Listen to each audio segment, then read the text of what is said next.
अंजलि मुझे बख्श दे, मैं तुझे 1 लाख रुपए देने के लिए तैयार हूँ। तूने मुझे बहुत हर्ट किया है और अब ये पैसे देके मेरा मुंह बंद करवाना चाहता है। मैं तुझे 1.5 लाख रुपए देता हूँ, तू बस मुझे माफ कर दे। छूना भी मत मुझे, समझा? और अब मैं रुकने वाली नहीं हूँ। तू नहीं रुकेगी, तू अब देख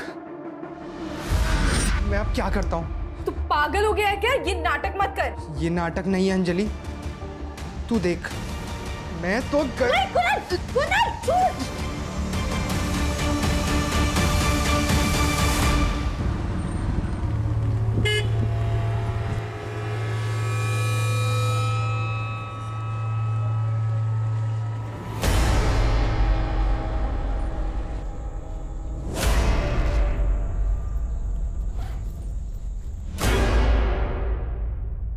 दीदी आप आ गए? आज इतना लेट कैसे हो गया? कुछ नहीं, बस ऐसे बहुत अजीब फील हो रहा है। प्रिया आप रुको, मैं आपके लिए पानी लेके आती हूँ। ये लो पियो और बताओ क्या हुआ। वो मेरी जॉब छूट गई है, पर तू टेंशन मत ले, हम अभी के अभी पुणे शिफ्ट हो रहे हैं, ठीक है? अभी? हाँ अभी।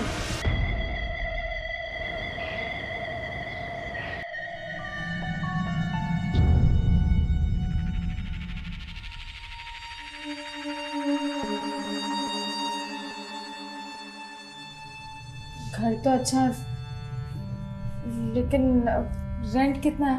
मैंने बताया तो था ना, 6,000 रुपये महीना। थोड़ा कम नहीं हो सकता क्या? बिल्कुल नहीं, और रेंट के साथ साथ डिपॉजिट भी देना होगा 60,000 रुपये। लेकिन आपने तो कहा था। मैंने जो कहा है वही फाइनल, 60,000 रुपये डिपॉजिट और 6,000 रुपये महीना भाड़ा। देखिए मैं 60,000 तो नहीं दे सकती, लेकिन 3 महीने का एडवांस। हाँ चलेगा, ठीक है, चलेगा चलेगा। Thank you. बड़ी जल्दी उनकी शर्त मान ली आपने, पहले से जानते थे क्या? और इतना मुस्कुरा क्यों रहे थे उन्हें देखकर? अरे तेरे दिमाग में क्या शक करने का सॉफ्टवेयर पड़ा है क्या? कभी सीधा सोचती नहीं? क्या हुआ आई? अरे वो प्रकाश पता नहीं किन लड़कियों को लेके आ गया और तेरे पापा बिना जांच पड़ताल के उन्हें घर भाड़े पे दे दिया।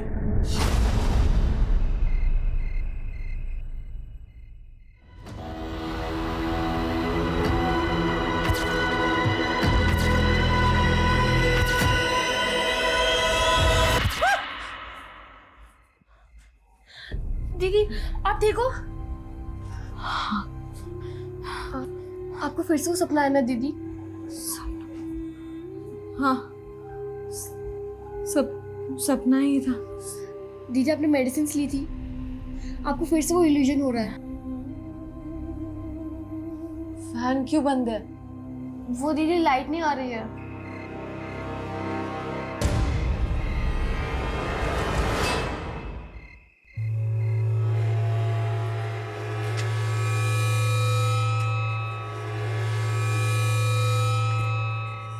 गणपत,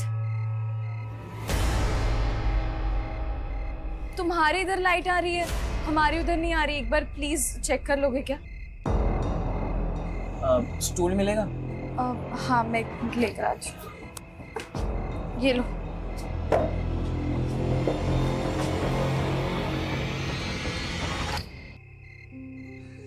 एमसी गिर गया था, पावर शेडिंग की वजह से शायद। Thank you.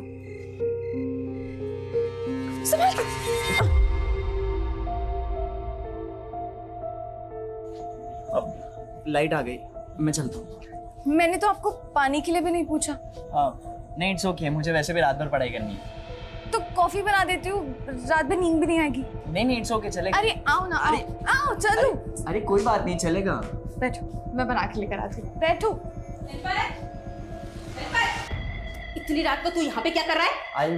अरे वो आंटी मैंने बुलाया था क्योंकि मेरे घर की लाइट चली गई थी। लाइट जाने का बहाना बनाकर तूने मेरे बेटे को यहाँ पर बुलाया है क्या? आई कुछ भी तू मत... तो चुप ही कर, तू जानता नहीं ऐसी लड़कियों को। अरे इनका तो काम ही है अच्छे घर के लड़कों को फंसाकर उनका इस्तेमाल। बस करो आंटी, मैं चुप हूँ तो मतलब आप कुछ भी बोली जा रही हो? तुम मुझसे जबान लड़ाई 2 टके की लड़की। खबरदार जो आपने ये सब लैंग्वेजेस यूज किया। हाँ तो क्या कर लेगी तू? क्या हुआ क्या? आप तो चुप ही करो। आपको कहा था ना इन लड़कियों को भाड़े पे मत रखो। देखो इतनी रात को हमारे बेटे को यहाँ पे बुलाकर पता नहीं क्या क्या कर रही थी। अरे कोई वीडियो स्टूडियो बनाकर ब्लैकमेल करती तो। आंटी अब आप बहुत ज्यादा बोल रही हो। हाँ तो क्या कर लेगी तू? कल की कल अगर इन लड़कियों को तुमने बाहर नहीं निकाला ना तो मैं इनका सामान उठाकर बाहर फेंक दूंगी। और तुम क्या देख रहा है? चल यहाँ से। आई। सॉरी, लेकिन तुमको दूसरा घर देखना होगा। अरे पर अचानक हम लोग कहाँ जाएंगे? मैं कुछ कर नहीं सकता इस मामले में।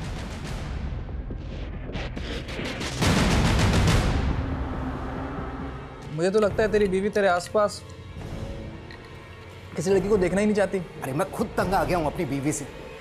और ये जो लड़की है ना, ये भी कम नहीं है, उल्टी नदी बहा रही है। मेरे बेटे पर लट्टू हो रही है वो। क्या?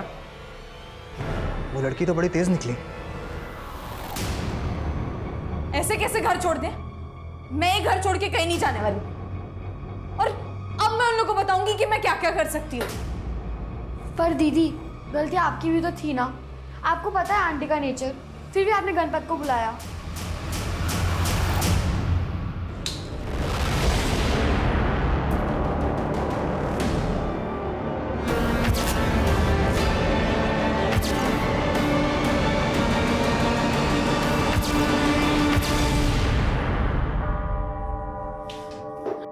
दीदी, अंजलि दीदी, दीदी उठो, अंजलि दीदी उठो।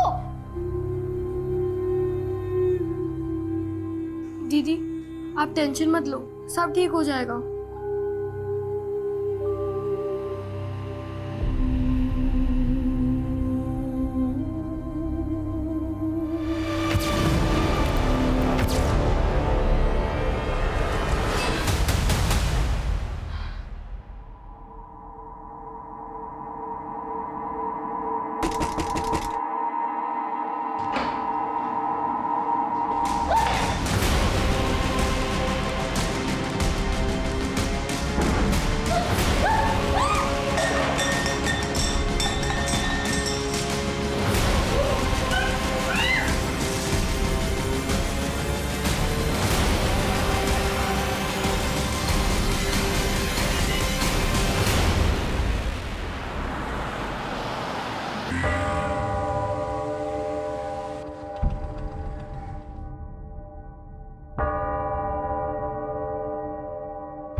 देखिए, डरिए मत।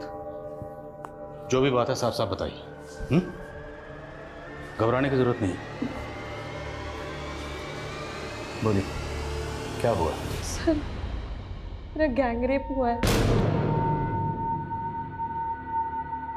कितने लोग थे? 2 नहीं, ये शायद 3। आप जानती हैं उन्हें? बहुत अंधेरा था, मैं किसी का चेहरा देख नहीं सकी। कहाँ हुआ? मेरे घर। घर पे? आपकी फैमिली कहाँ रहती है? मैं अपनी छोटी बहन के साथ रहती हूँ। हम रेंट पर रहते हैं। Sir, please help me. घबराइए मत, सब ठीक हो जाएगा। हम मदद करेंगे हर तरह से। लेकिन पहले हमें आपका मेडिकल करवाना पड़ेगा।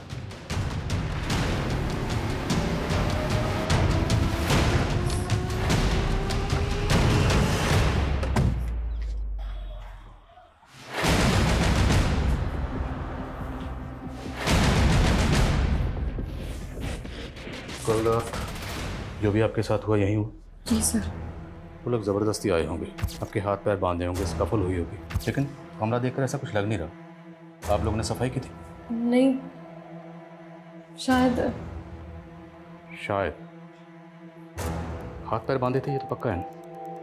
तो रेप करने के बाद हाथ पैर तो खोले नहीं होंगे। आपने खुद को फ्री कैसे किया? मुझे कुछ याद नहीं आ रहा है। बांधा किस चीज़ से था? इलेक्ट्रिक वायर था। कोई वायर नजर नहीं आ रहा। शायद उन्होंने मुझे खोला होगा और शायद वायर अपने साथ ले गए। ये आपकी बहन है? जी। ये कल रात यहीं थी? क्या नाम है बेटा? प्रिया। प्रिया बेटा, कल रात आपकी बहन के साथ क्या हुआ था? देखा था आपने? कुछ सुना था? सर, प्रिया अंदर कमरे में सो रही थी और दरवाजा बंद था। पर सुबह उठ के मैंने उसे सब बताया।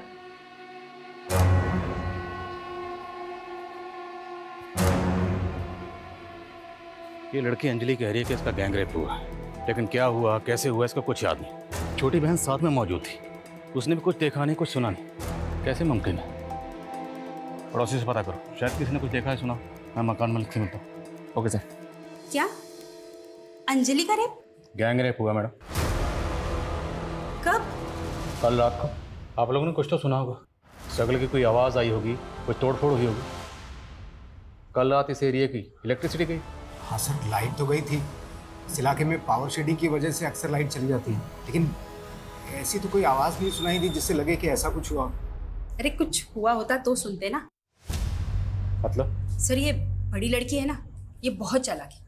हमने तो उसे कल ही घर छोड़ के जाने के लिए बोल दिया था, और देखो घर खाली ना करना पड़े इसके लिए ये सब लेकर बैठ गई है। और आप ये घर खाली क्यों करवा रही थी?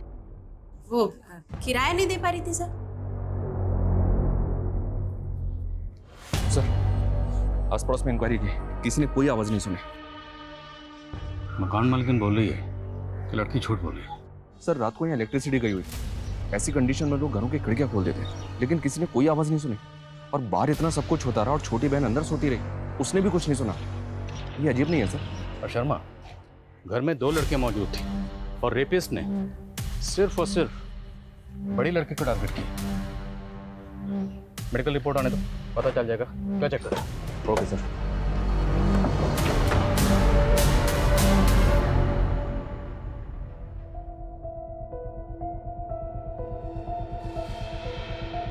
दीदी, कल रात सच में आपके साथ?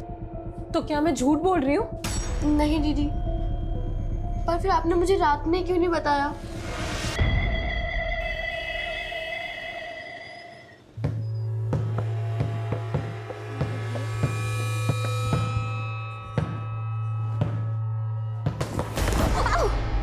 अमिता, आराम से। नम्रता, ये क्या हो रहा है? दीदी मैं खेल रही थी, स्लिप। दिन भर बस खेलना ही है तुमको? कभी पढ़ाई भी कर लिया करो। जाओ अंदर जाके पढ़ाई करो।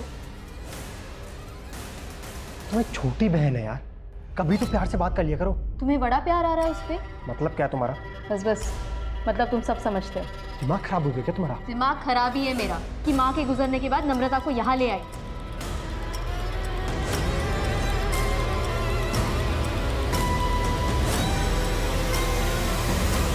सर ये अंजलि की मेडिकल रिपोर्ट, उसकी बॉडी पे किसी भी तरह की खरोच के निशान नहीं है, जिससे ये साबित हो कि उसके साथ जबरदस्ती हुई, और ना ही किसी रेपिस्ट के सीमेन सैंपल्स। रिपोर्ट्स भी कंफर्म नहीं कर रहे हैं सर कि उसके साथ रेप हुआ है, हालांकि लड़की सेक्सुअली एक्टिव थी।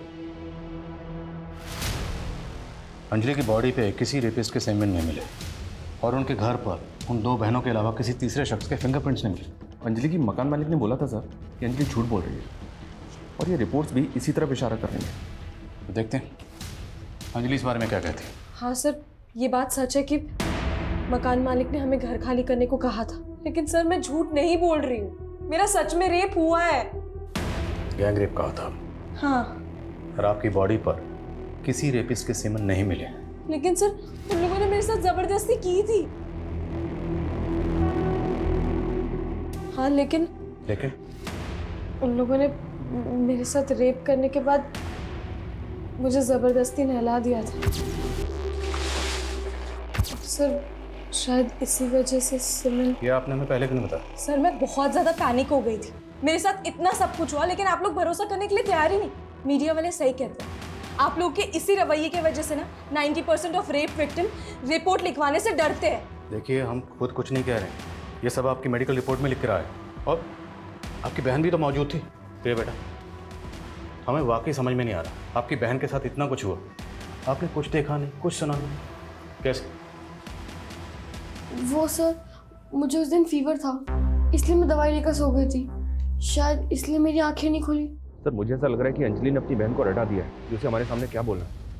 एक काम करते हैं, अंजलि से थोड़ा सख्ती से इंक्वायरी करते हैं। नहीं कर सकते, देखा नहीं तो कैसे मीडिया का हवाला देकर रेप विक्टिम्स की बातें कर रही थी। अगर हमने ऐसा किया तो मीडिया में बवाल मचाएगी कि हम उसकी बात सुन नहीं रहे। तो फिर क्या करना चाहिए सर? पता करना होगा कि अंजलि झूठ किस मकसद से बोल रही है।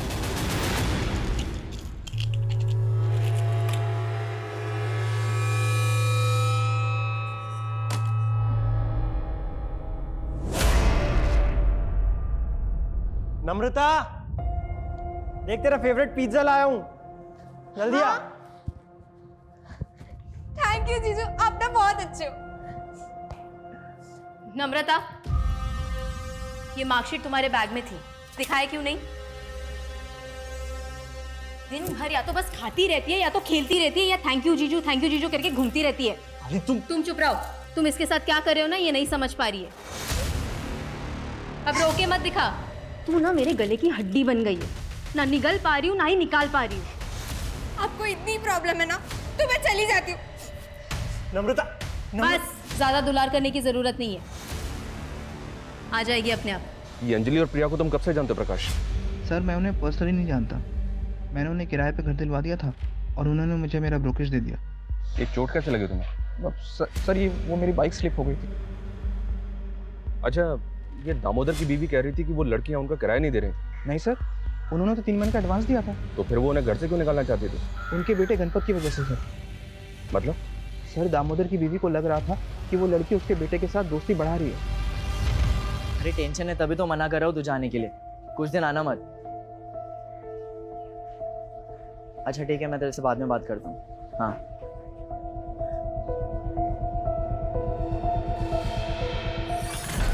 अरे आजकल तो हर रात सुहागरात था। फिर मुझे मालूम नहीं था कि तेरी जोड़ी ऐसे रास आएगी।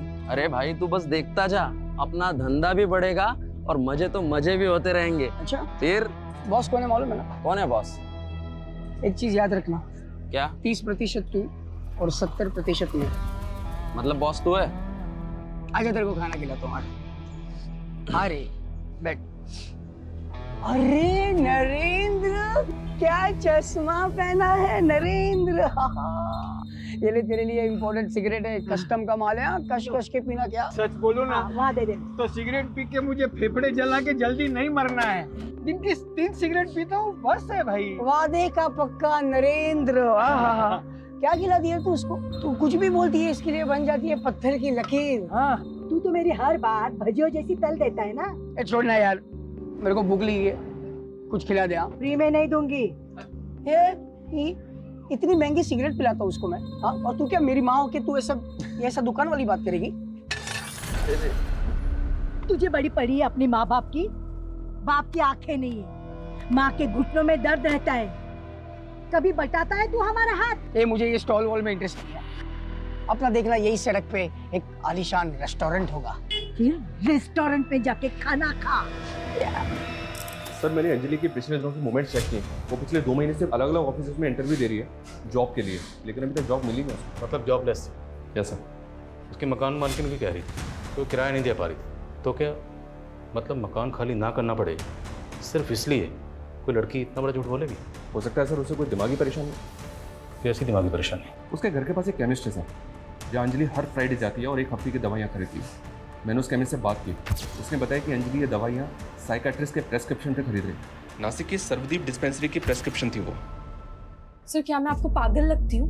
बिल्कुल नहीं। पर आपको मेंटल हेल्थ के क्या इश्यूज हैं? किस चीज़ की मेडिसिन ले रही हैं आप? मैं मेंटल स्ट्रेस से गुजर रही हूँ। कैसी स्ट्रेस? सर लाइफ में स्ट्रेस कम नहीं है। जॉब का स्ट्रेस, सर्वाइवल का स्ट्रेस, रेंट का स्ट्रेस और प्लस मेरी बहन का फीस का स्ट्रेस। सर मेरे अलावा मेरी बहन का इस दुनिया में कोई नहीं है। देखिए मैं समझ रहा हूँ लेकिन आप नहीं समझ रहे। आप एक ही सवाल बार बार पूछे जा रहे हैं, उसकी वजह से मुझे और स्ट्रेस हो रहा है। सर मेरे साथ इतना कुछ हुआ है और आप बाल की खाल निकालने पे तुले हैं। मैडम अभी तो बाल ही नहीं मिला तो खाल क्या निकालेंगे? एक भी ऐसा क्लू नहीं मिला जिससे साबित हो कि आपका रेप हुआ। सर आप लोगों ने तो ठान ही लिया कि आप लोग मुझे इंसाफ दिलवाएंगे। मैं आप लोगों को कितनी बार बोलूं कि मैं झूठ नहीं बोल रही हूँ? अब क्या अपने आप को जलाकर अग्नि परीक्षा देनी होगी? ठीक है तो फिर यही सही। दीदी नहीं छोड़ो छोड़ दो मुझे। अगर आप लोग इंसाफ नहीं दिला सकते ना तो मैं जाने दो।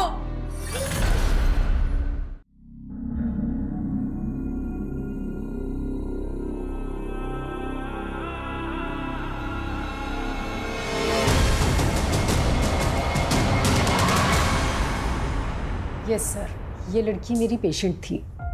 4 महीने पहले ही मेरे पास आई थी। मुझे ना बहुत ज़्यादा स्ट्रेस है। पूरी पूरी रात नींद नहीं आती है। प्रॉब्लम क्या है? वो सपना उसको चलता हुआ देखती हूँ। मैंने इससे 2 सेशन ही बात की थी और मैं समझ गई थी कि ये कोई सपना नहीं है, बल्कि उसका कोई पास्ट है जिसमें उसने किसी जिंदा औरत को जलते हुए विटनेस किया है। तो क्या अंजलि ने आपको ये बताया था कि उस औरत से उसका रिश्ता क्या है? एक्चुअली उसने खुलकर कुछ भी नहीं बताया, बल्कि मैं सोच रही थी कि नेक्स्ट सेशन में उसे डीपली डिस्कस करूंगी, पर उसने तो आना ही बंद कर दिया। वो नासिक में कहाँ रहती है? शायद गणेश नगर, वहीं पास में ही कोई अनुवा केमिकल्स करके कोई एक कंपनी है, शायद उसी में काम करती थी। क्या अंजलि ने रेप केस फाइल किया है? उसने तो हमें ये बताया कि उसका गैंग रेप हुआ है। पर सर ये सब किया किसने? वो तो अंजलि को भी नहीं पता है, लेकिन हम ये जानना चाहते हैं कि उसने यहाँ का जॉब क्यों छोड़ा। सर वो जॉब करने आई कहाँ थी? मतलब?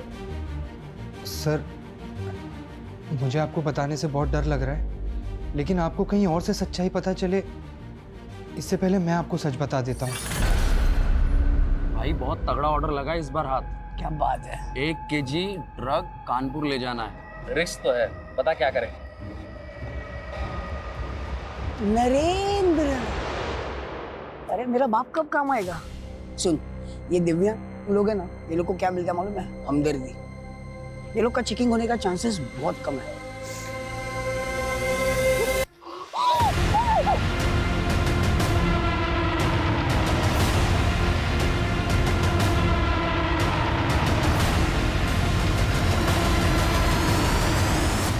नासिक में स्टोर मैनेजर कुणाल को रेप की धमकी देकर ब्लैकमेल कर रही थी, और यहाँ पे ये गैंग रेप चल क्या रहा है? कुणाल झूठ बोल रहा है सर, वो मुझे मोलेस्ट कर रहा था। 1.5 लाख रुपए लिए थे तुमने कुणाल से, ट्रांजैक्शन का प्रूफ है हमारे पास। हाँ मैंने उससे 1.5 लाख रुपए लिए थे, लेकिन वो मुझे मोलेस्ट कर रहा था। मैंने उसके खिलाफ कंप्लेंट करने का भी सोचा, लेकिन जब उसने सुसाइड करने की कोशिश की तो मैं पीछे हट गई। सर मैं आपको गुमराह करने की कोशिश नहीं कर रही, मुझे तो ऐसा लग रहा है कुणाल आपको गुमराह करने की कोशिश कर रहा है। कहीं ऐसा तो नहीं उस रात कुणाल ही आया था मुझसे बदला लेने के लिए? हमने बार बार पूछा कि आपके साथ जो भी हुआ वो किसने किया, कौन था, कुछ याद नहीं आया, और अब अचानक कुणाल पे शक। नई कहानी। वैसे और भी कई कहानियाँ हैं जो पता चली हैं। वो औरत कौन है जो जिंदा जली? साइकियाट्रिस्ट ने सब कुछ बता दिया। और भी किसी क्राइम में इन्वॉल्व हो? सर मैंने कभी कोई क्राइम नहीं किया है। वो औरत कौन थी जो जिंदा जली? वो हमारी माँ थी सर, जिसको हमारी आंखों के सामने जिंदा जला दिया गया। किसने जलाया? हमारे गांव वालों ने, जिसमें हमारा बाप भी शामिल था। हमारे बाप का बस चलता तो हमें बेच देता, उससे पीछा छुड़ाने के लिए हमें यहाँ आना पड़ा। मकान मालिक को बोला था कि माँ बाप मर चुके हैं, अब कह रही हो कि बाप जिंदा है, उसी ने माँ को मारा। झूठ क्यों बोला? हाँ सर मैंने झूठ बोला, अगर सच बोलती तो वो हमें किराए पे भी नहीं रखती। अच्छा, मकान खाली ना करना पड़े तो इसलिए झूठ का सहारा।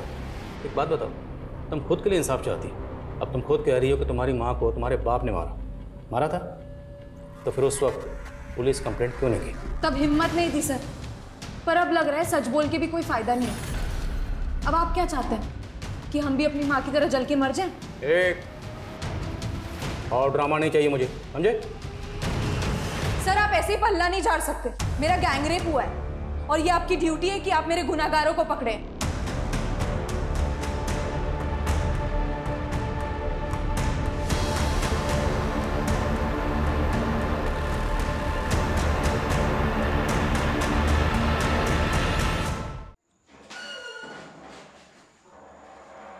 ये काफी सदमे में है। पूछिए इसे इसके साथ क्या हुआ था और इस मार्केट में कैसे पहुंची।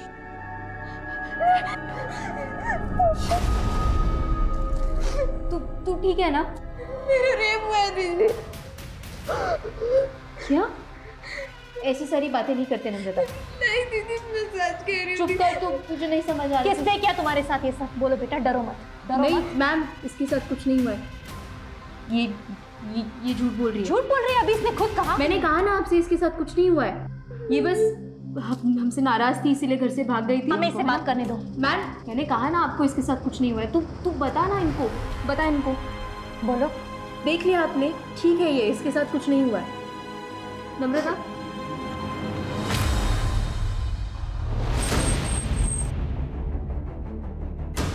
हाँ, ये हमारे गांव की ही है, भालेराव की बेटियां हैं। देखिए सरपंच जी, इन दोनों बहनों ने बयान दिया हमें कि गांव के कुछ लोगों ने इनके बाप के साथ मिलके इनकी मां को जिंदा जला दिया था। साहब, हो सकता है ऐसा कुछ हुआ हो, लेकिन ये हमें मालूम नहीं है। और इनका बाप कुछ भी कर सकता है, एक नंबर का कमीना है, अपनी बीवी से धंधा करवाता था, जानवर।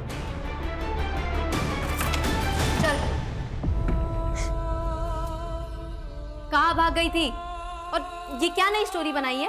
मेरा सच में रेप हुआ। बस, आज के बाद ये बात तेरी जुबान पे नहीं आनी चाहिए। अंदर जा और कपड़े बदल, और आज से तेरा इस घर के बाहर निकलना बंद। अंजलि के गांव वालों का भी यही कहना है सर कि अंजलि और प्रिया का बाप उनकी मां से धंधा करवाता था। हो सकता है अंजलि और प्रिया उससे भाग रही हैं। तो शर्मा, अंजलि ने हमें जो अपने पास्ट के बारे में बताया उसमें सच्चाई तो है, लेकिन सर भरोसा नहीं कर सकते। हो सकता है दोनों बहनें अपने बाप के कहने पे लोगों से गलत तरीके से पैसा वसूल करती हैं, जैसे अंजलि ने कुणाल को हनी ट्रैप करके ब्लैकमेल किया। और यहाँ वो कह रही है कि उसके साथ गैंग रेप हुआ, लेकिन अभी तक इसका कोई सबूत नहीं मिला है सर। हो सकता है इसके पीछे अंजलि का कोई एजेंडा हो। लेकिन शर्मा, सबूत तो एजेंडे के भी नहीं मिले। क्यों ना हम इस केस को इस नज़रिए से तहकीकात करें कि अंजलि के साथ ये सब कुछ हुआ है। हो सकता है ये कोई रैंडम क्रिमिनल हो, एरिया के जितने भी उठाए गए हैं हिस्ट्री शीटर हैं सबको उठाओ, पर अगर ये गैंग रेप है तो फिर अंजलि के साथ किसने किया? उसने कुणाल पे शक जताया था सर। देखता हूँ वो उस रात कहाँ था। एजेंट प्रकाश को भी चेक करो। और दामोदर के बेटे गणपत के साथ अंजलि फ्रेंडली हो रही थी, इसलिए दामोदर की बीवी विनीशा दोनों बहनों से मकान खाली करवा रहे थे। फिर उस फैमिली को चेक करो। Okay sir.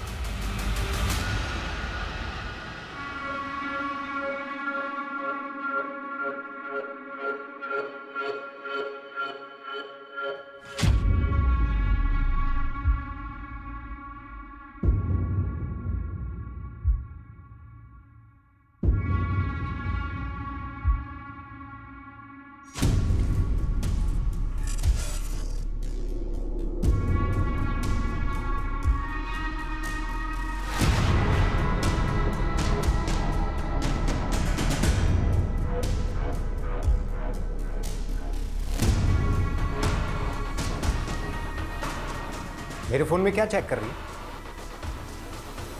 यही कि उस रात तुमने किसे कॉल किया?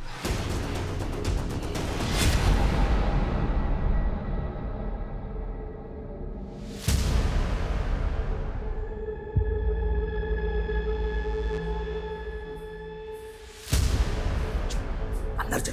अरे तुम लोग बाहर से कहां से आ रहे हो? अरे सिगरेट पी रहा था बाहर, आज के बाद सिगरेट पीना टांगे तोड़ दूंगा तेरी। चल अंदर। तुमने गणपत को सिगरेट पीते हुए ही देखा था या उसने तुम्हें कुछ करते हुए देख लिया था? क्या बकवास कर रही है तू? हाँ, तो उस रात प्रकाश को क्यों कॉल किया था तुमने? अरे तू ही तो बोली थी कि लड़कियों से घर खाली कराने का है। अभी उनके एजेंट को तो बोलना पड़ेगा ना।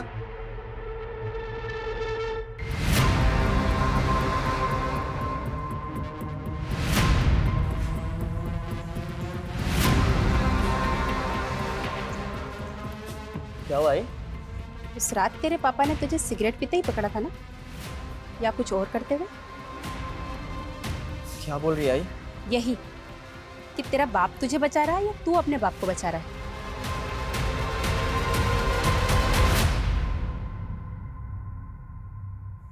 दीदी, मैं आप पर डाउट नहीं कर रही हूँ, पर मुझे अभी भी एक बात समझ में नहीं आई। मैं भले उस रात दवाई लेकर सो गई थी, पर आप चिल्लाते तो कोई ना कोई तो सुनता। जोर जोर से चिल्ला सकती थी, लेकिन मैंने ज्यादा स्ट्रगल नहीं किया तेरी वजह से। मेरी वजह से? क्योंकि अगर मैं चिल्लाती तो तू भी उठ जाती, और फिर उन लोगों को पता चल जाता तो जैसे मेरे साथ किया वैसे तेरे साथ भी करते।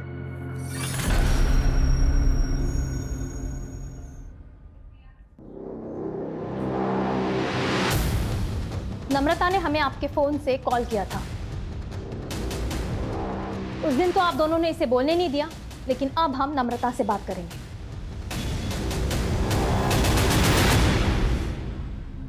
घबराओ मत बेटा, बोलो। मैं दीदी से गुस्सा थी और दूर चली गई थी। वहाँ बहुत अंधेरा था।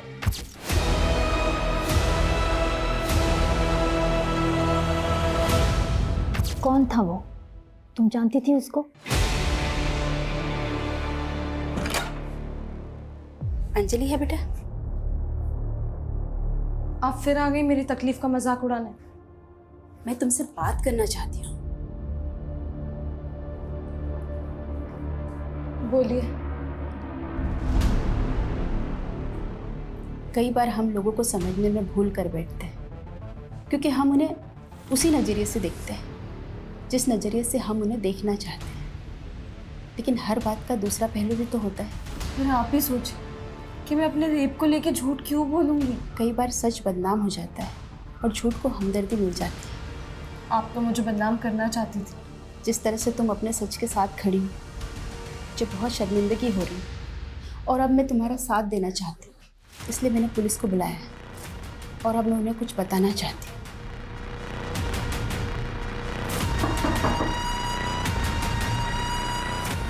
सर, उस रात मैंने यहाँ से कुछ आवाज़ें सुनी थी।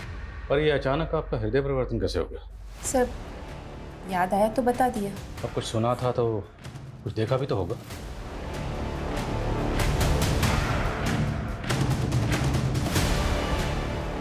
कुछ देखा था? नहीं सर, देखा तो कुछ नहीं था।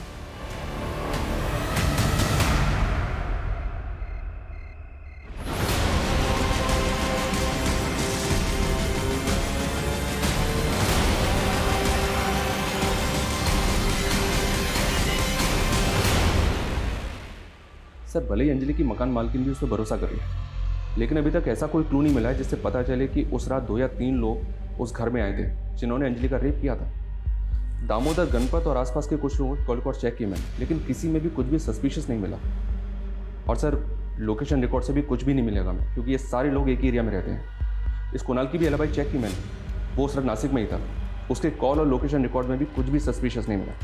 विनीशा का बेटा गणपत, इसकी अंजलि से दोस्ती थी, तो क्या विनीशा अंजलि का जज्बा देख कर डर गए, घबरा गए, इसलिए अंजलि को कॉन्फिडेंस में लेने का नाटक कर रही? और जिस तरह से ये सब कुछ अंधेरे में हुआ है, डीएनए मिटा दिया गया, घर की एक एक चीज़ बिल्कुल अपने ठिकाने पे थी, परफेक्ट। ये सब तो कोई ऐसा शख्स कर सकता है जो उस घर के चप्पे चप्पे से वाकिफ हो। अगर अंजलि सच कह रही है तो उसे पहले ब्लाइंड फोल्ड किया गया, फिर इलेक्ट्रिक वायर से उसके हाथ पैर बांधे गए। उस दिन उस एरिया में इलेक्ट्रिसिटी नहीं थी, यहाँ तक कि स्ट्रीट लाइट भी ऑफ थी। राइट सर, और ज़्यादातर सीसीटीवी ऑफ थे। क्या क्रिमिनल पहले से जानता था कि लाइट जाने वाली है? क्या क्रिमिनल इलेक्ट्रिसिटी बोर्ड से जुड़ा हो सकता है? सर, मैंने एक चांस लिया था।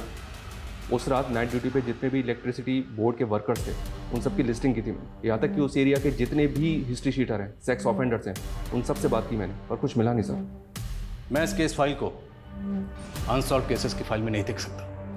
इस केस को हमें किसी भी सूरत में सॉल्व करना है। सर, हमें ऐसे 2 केसेस मिले हैं जिनमें रेप विक्टिम की स्टेटमेंट अंजलि की स्टेटमेंट से काफ़ी मैच कर रही है। कानपुर में एक 14 वर्षीय बच्ची के साथ रेप हुआ था सर, उसको भी इलेक्ट्रिक वायर से बांध के ब्लाइंड फोल्ड किया गया था। और जयपुर में 60 वर्षीय शांता के साथ भी काफ़ी ब्रूटैलिटी हुई थी सर। इन दोनों केसेस में क्रिमिनल्स ने क्राइम करने के बाद विक्टिम्स को नहला दिया था सीमेंट वाइप आउट करने के लिए। और ये दोनों केस घर के अंदर नहीं हुए सर, घर के बाहर ऐसी जगह पे हुए जहाँ काफ़ी अंधेरा था। मतलब इन तीनों केसेस में मोडस ऑपरेंडी के अलावा अंधेरा भी कॉमन। हमें लगता है कि आप तीनों का रेपिस्ट एक ही है, इसलिए जिस दिन ये वारदात हुई, हम जानना चाहते हैं कि उस दिन आपके साथ क्या क्या हुआ। डिटेल में। सर, उस दिन मेरे बहू के साथ झगड़ा हुआ था। मैं बीकानेर जाना चाहती थी अपने भाई के घर। बस स्टॉप के पास किसी ने कहा कि दिन की आखिरी बस निकल गई है। वहाँ से बाईपास 1 किलोमीटर दूर था। मुझे कोई रिक्शा नहीं मिला, मैं पैदल ही जा रही थी कि तभी पीछे से किसी ने मुझे पकड़ लिया। मैं दीदी से गुस्सा थी, मुझे तो घर भी नहीं जाना था और मुझे एक बेगर ने परेशान करने की कोशिश की थी। उसने मुझ पर इत्र डाल दिया था। मुझे भूख लग रही थी तो मैंने देखा कि एक बैंक्वेट में फंक्शन हो रहा था। मैंने अंदर जाने की कोशिश की तो वहाँ के गेट कीपर ने मुझे बाहर निकाल दिया। सुनो बेटा। फिर एक ब्लाइंड अंकल ने मुझे खाने के लिए बिस्किट्स दिए। मैं वहाँ से भी चली गई थी। थोड़े ही आगे जाके किसी ने मुझे पकड़ लिया। लेकिन सर, उस इंसिडेंट के 2 दिन पहले एक ब्लाइंड मैन आया था मेरे घर पे। वो सेल्समैन था। जी जी, मैं ज़ायरस मशीन से आया हूँ। इन्वर्टर इंस्टॉल किया था हमने आपके यहाँ, उसकी कंप्लेंट है। फिर वो मेरे गांव का नाम भी पूछ रहा था। सर, जितनी सफाई और चालाकी से क्राइम्स किए गए हैं, जहाँ क्रिमिनल्स ने डीएनए तक नहीं छोड़ा है, मुझे नहीं लगता कि कोई ब्लाइंड मैन ऐसा करेगा। तो मुमकिन है कि कोई ब्लाइंड मैन को सिर्फ रैके के लिए इस्तेमाल कर रहा हो, या फिर वो ब्लाइंड हो ही नहीं, ब्लाइंड होने का नाटक कर रहा है। क्योंकि नम्रता के क्राइम सीन से जो ब्लाइंड मैन गायब वो आज तक मिला नहीं। जरा उस कंपनी में पता करो, क्या वहाँ पर कोई blind man salesman? Okay sir.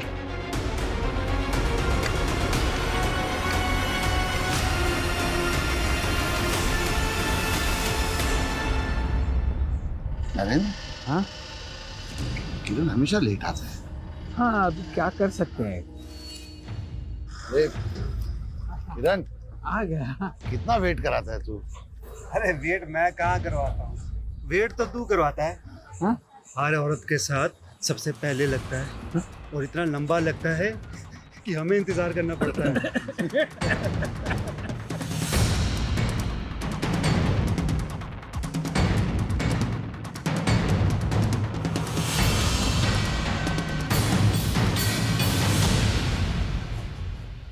आगे एक बेटी बैठी है। एक ही शूट है। सर, उसका लोकेशन यही शो हो रहा है, शायद वो ट्रैवल कर रहे हैं।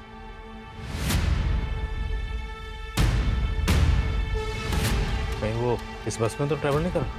हो सकता है सर। फॉलो करो बस को।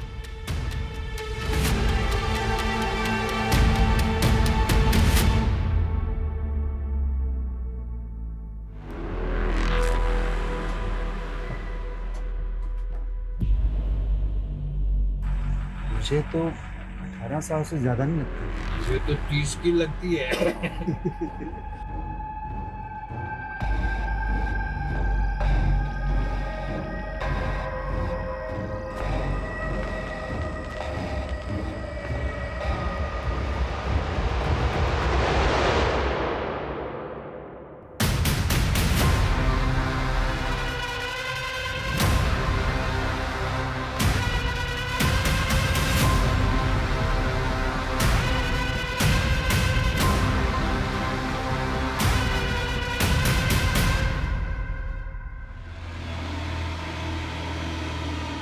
हमें लग रहा था कि कोर्ट में इनका जुर्म साबित करना मुश्किल होगा, और इनकी हरकतें अपने आप में सबूत है। वीडियो बनाओ इनका।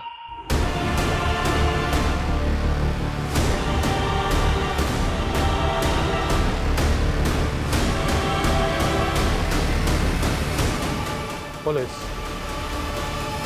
लड़की को उठाओ।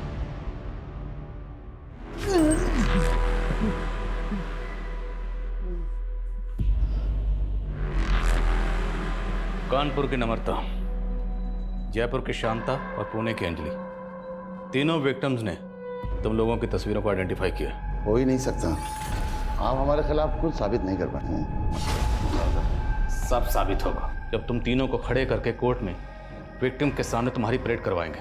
और आज उस लड़की के साथ जो तुम लोग छिछोरी हरकतें कर रहे थे, उसका वीडियो है हमारे पास। अब बोलोगे या डंडा सूंघाएं तुम लोगों को? वो हम तीनों दोस्तों को लत सी है, किसी भी औरत की खुशबू सूंघ के हम उसकी खूबसूरती का अंदाज़ा लगा लेते हैं। उस रात हम लोग जयपुर में थे जब वो औरत बस के बारे में पूछ रही थी। उसने जो हेयर ऑयल लगाया था, उसकी खुशबू से हम लोग मंत्रमुग्ध हो गए थे। और उस बच्ची के इत्र की खुशबू ने मुझे मदहोश कर दिया। तब मैं कानपुर घूमने गया था, फिर उसके साथ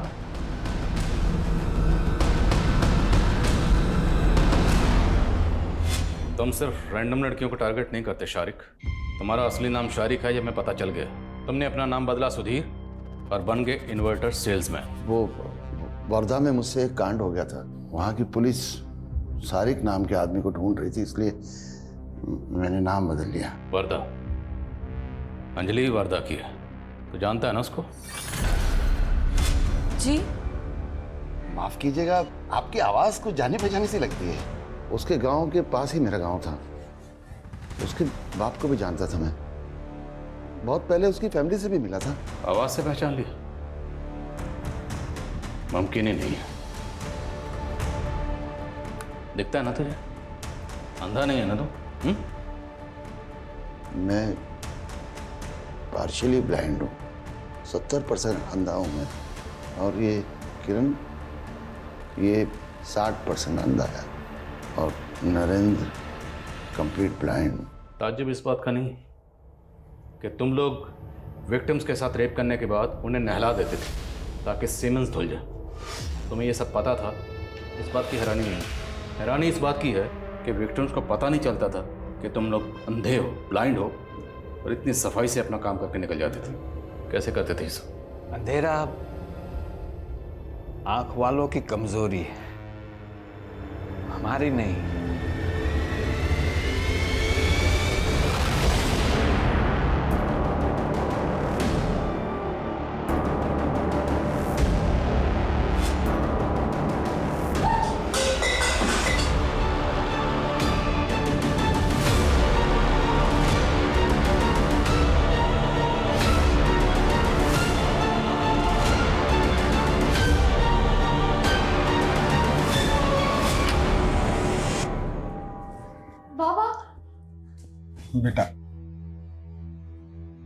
बेटा मुझे तुम लोगों के बारे में गांव के कुछ दोस्तों से मालूम हुआ।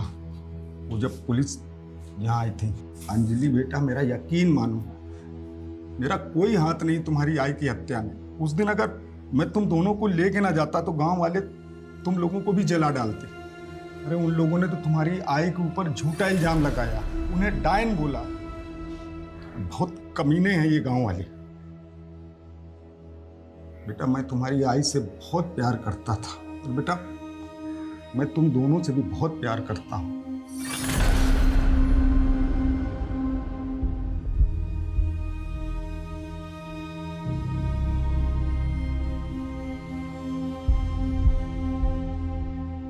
ऐसे स्ट्रेंज केस के बारे में तो मैंने कभी नहीं सुना था सर। मुझे तो अब भी सोच के ये ताज्जुब हो रहा है कि हमने ऐसे लोगों को अरेस्ट किया है जिनके प्रति लोगों का रवैया हमदर्दी भरा ही होता है। इसलिए तो कभी किसी ने इन पर शक ही नहीं किया। दरअसल इस तरह के लोगों की रॉन्ग इंटेंशन को लोग कभी भांप ही नहीं पाते। पर इन विक्टिम्स की आपबीती से लोगों को सबक लेना चाहिए और हमेशा सतर्क रहना चाहिए। और एक बात सर, अंजलि अपनी माँ की हत्या के इंसाफ के लिए लड़ना चाहती है। उसने मदद मांगी हमसे। हमारा काम ही है मजलूम को इंसाफ दिलाना और लोगों को मदद करना, वो हम करेंगे।